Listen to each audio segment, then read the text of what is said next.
Bismillahirrahmanirrahim. Assalamu alaikum dear students. My name is Mohammad Qasim Nazir and I am a chemistry teacher at Pedagogy School and College. तो आज हम second year का chemistry के paper को solve करेंगे.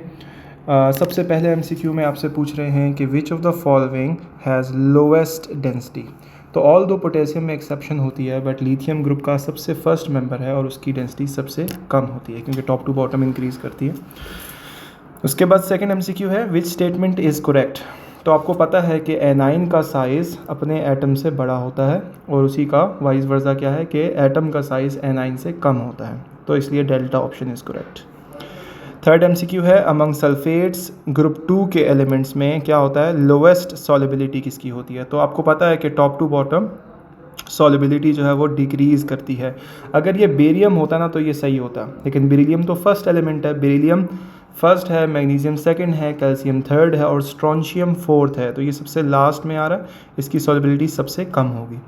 उसके बाद है जी द एक्सपेक्टेड शेप. आपने सिर्फ इस 6 को देखना है कि इसका कोऑर्डिनेशन नंबर 6 है जो कि AB6 की तरह इसकी ऑक्टाहेड्रल शेप होगी. ठीक हो गया.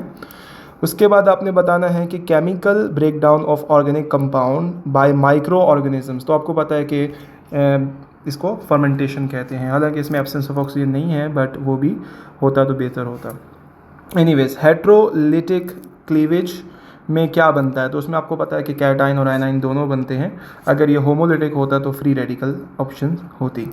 Which of the following alkyl halide will yield alkyne more easily.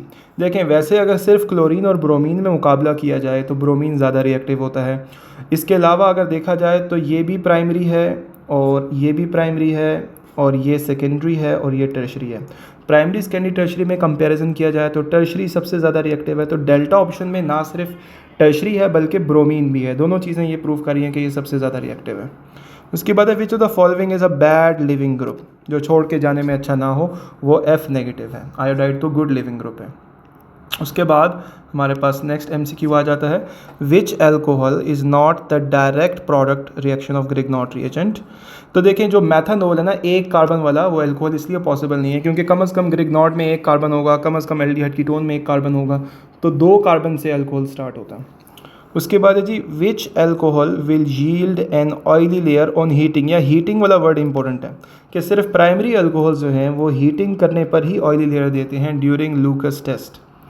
उसके बाद है which will be the least reactive towards nucleophilic addition. Aldehyde ketone में हमने कहा था कीटोन सबसे लीस्ट रिएक्टिव होता है और एसीटोन एक कीटोन है, इसलिए ये राइट ऑप्शन है. What are the expected products when butanone. देखें ब्यूटानन में होते हैं 4 कार्बन्स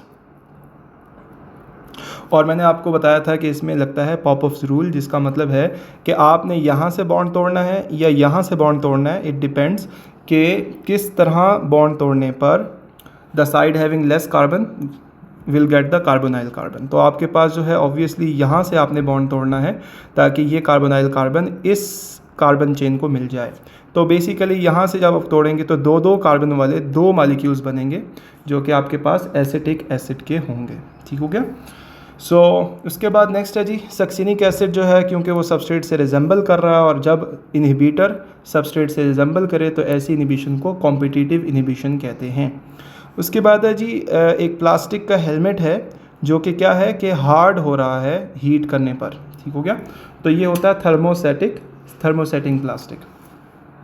ओजोन अगर यहाँ पे NO2 होता तो मैं उसको प्रेफर करता क्योंकि 70% ओजोन डिप्लीशन उसकी वजह से होती है, बट यहाँ पर क्लियर कट CFC जो है वो सेकंड बेस्ट ऑप्शन है जो यहाँ पर ओनली ऑप्शन है. ठीक है.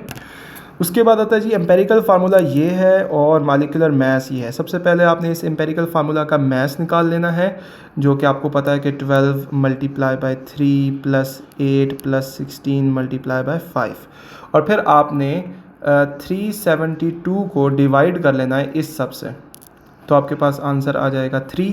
तो आपने क्या करना है, आपने 3 से मल्टीप्लाई करना है इसको.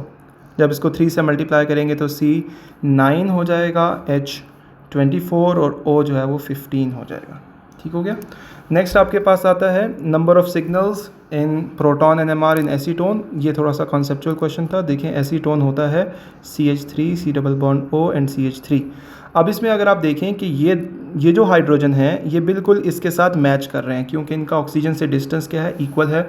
तो बेसिकली ये दोनों तरह के हाइड्रोजन सेम पीक देंगे, तो इसमें right answer is single peak. ठीक है, तो आई होप कि आपका पेपर अच्छा हो गया होगा। अगर आपने सब्जेक्टिव का सोल्यूशन देखना है तो आप कमेंट्स में बताएं और इसकी को अपने दोस्तों के साथ शेयर करें। Thank you very much. अल्लाह हाफिज़।